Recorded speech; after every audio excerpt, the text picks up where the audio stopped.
안녕하세요. 말씀 묵상 이광재 목사입니다. 날씨가 많이 춥죠? 우리 몸 건강 우리 잘 관리하시면서 또 말씀과 기도로 승리하시는 우리 성도님들 되시기를 간절히 소망합니다. 우리가 요즘 계속 신명기를 보면서 하나님이 원하시는 통치, 하나님이 원하시는 하나님 나라의 율법, 그것은 무엇인지를 계속 보고 있습니다. 오늘은 또 자녀에 대한 부분이네요. 우리가 이 부분을 보면서 하나님께서 우리에게 원하시는 뜻이 무엇인지를 같이 한번 묵상해 보도록 하겠습니다. 제가 기도하고 시작하겠습니다. 하나님 감사합니다. 오늘도 말씀 안에 저희들이 섰습니다. 하나님 말씀하여 주시옵시고 깨닫게 하여 주셔서 하나님이 기뻐하신 뜻이 무엇인지를 알게 하여 주시옵시고 우리 삶에서 변해야 할 것이 무엇이고 말씀 앞에 섰을 때 하나님께서 주시는 그 열정과 또 회복의 은혜를 우리가 마음껏 누릴 수 있도록 인도하여 주시옵소서. 감사드리며 예수님의 이름으로 기도드립니다. 아멘. 오늘 말씀은 신명기 21장 18절에서 23절입니다. 제가 먼저 읽어드리도록 하겠습니다.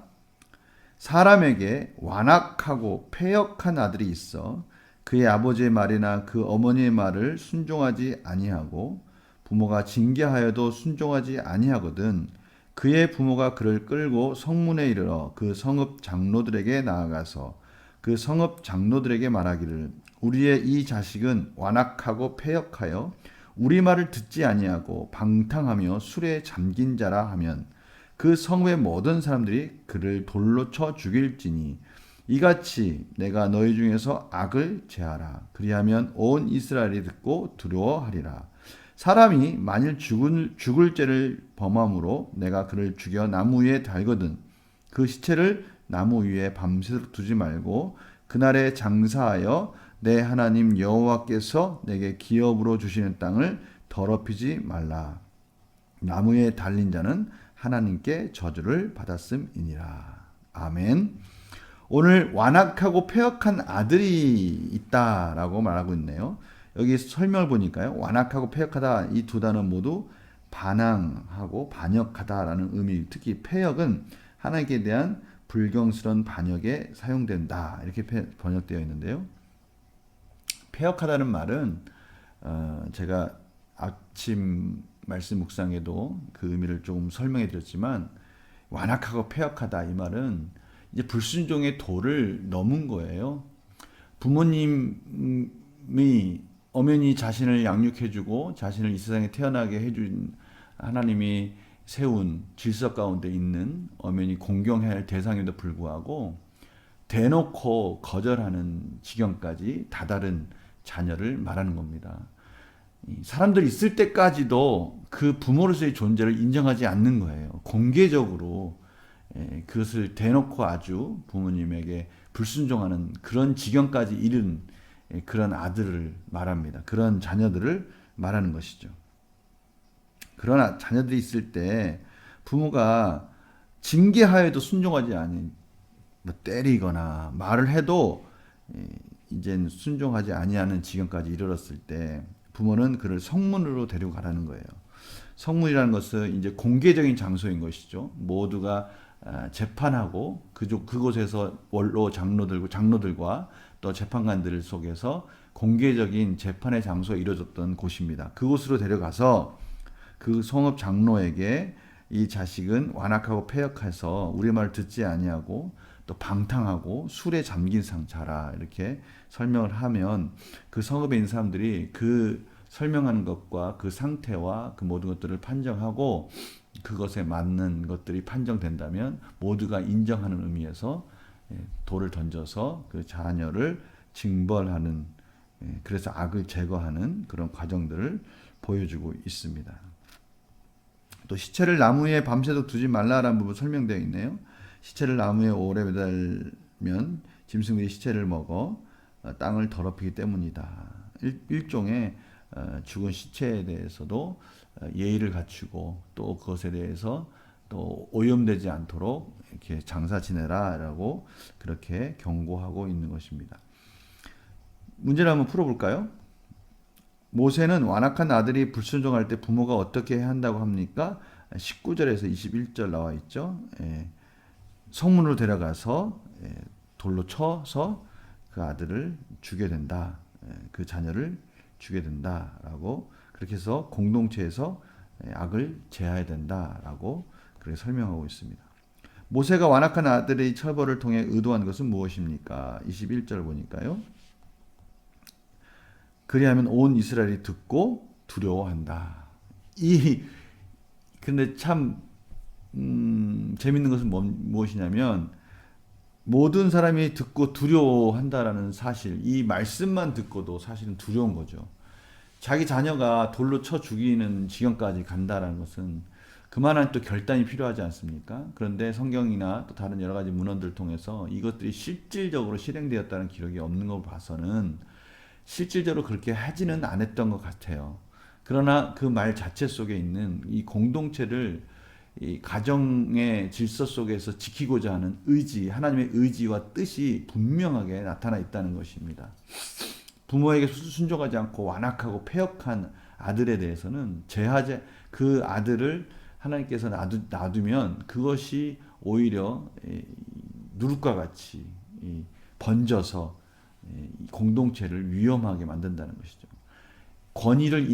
부모의 권위를 인정하지 않고 그렇게 패역한 아들이 하나님의 권위를 인정한다는 것은 있을 수 없다는 것입니다. 그래서 십계명에서도 제5계명이 첫 번째 뭡니까? 부모를 공경하라 아닙니까? 하나님을 공경한다. 이 말은 부모를 공경한다는 것이고요. 부모를 공경한다. 이 말은 또 하나님을 공경한다라는 것이죠.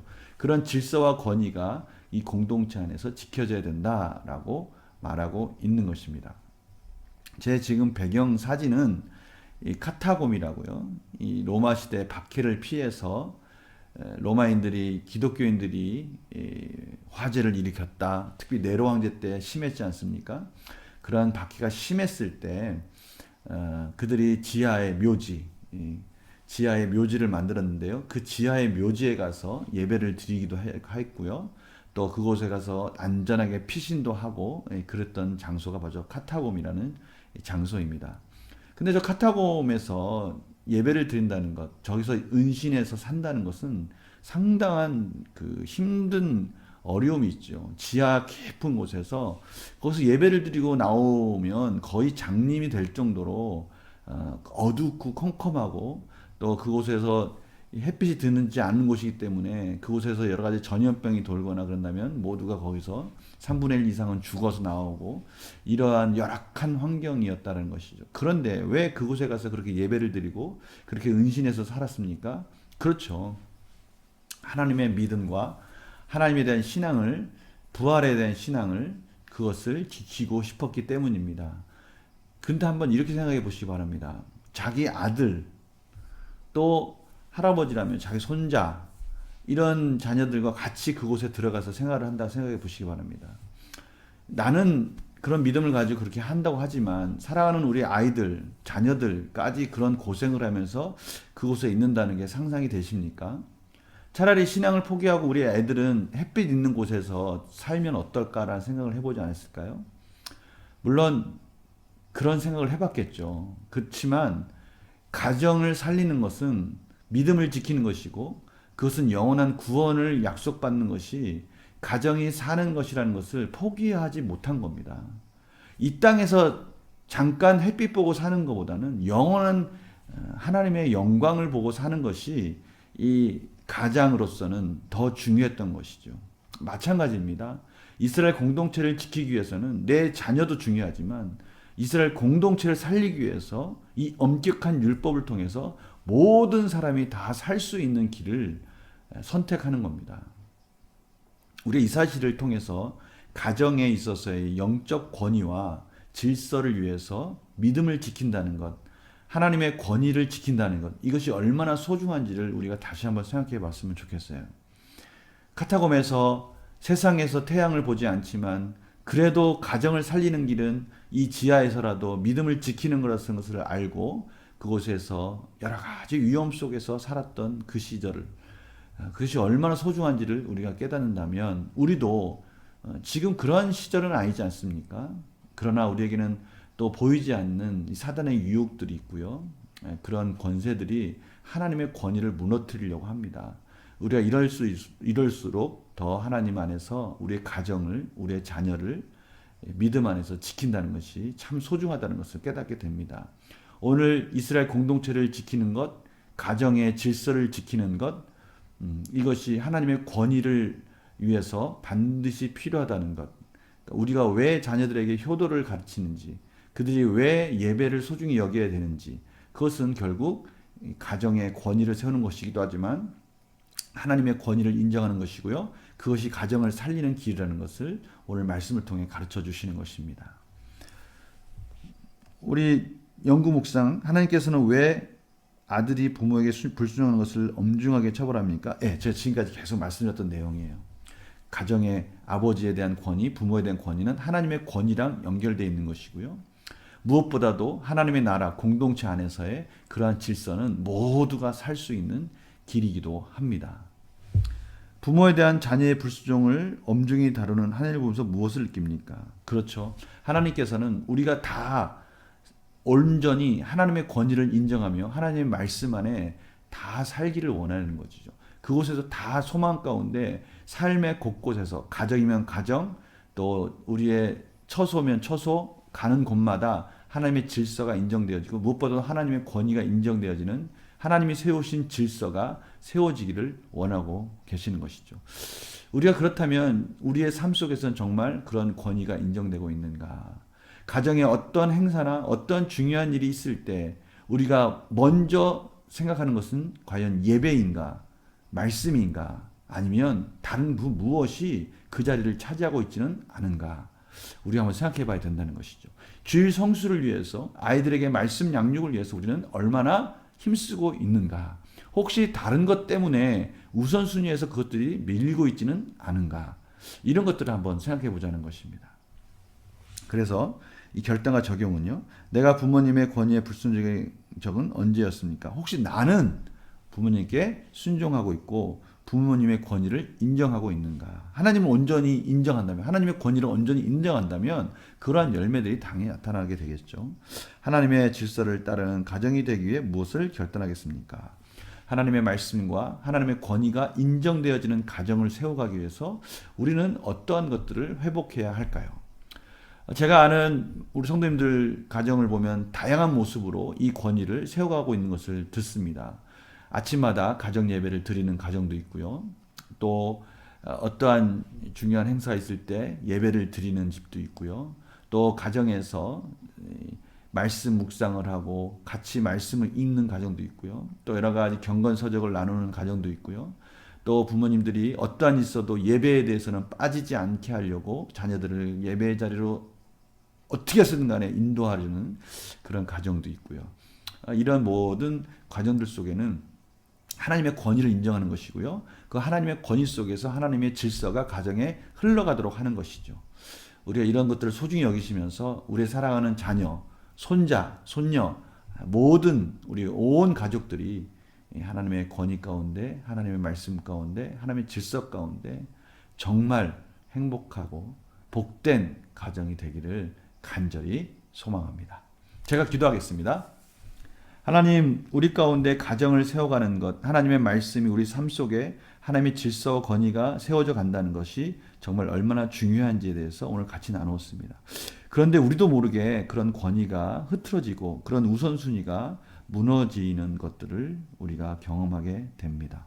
하나님, 다시 한번 우리 가정 가운데 하나님의 질서, 하나님의 권위를 인정하게 하여 주시옵시고 말씀과 예배와 기도의 자리에 우리 온 가족이 우선순위를 두는 데 있어서 최선을 다할 수 있도록 인도하여 주시옵소서.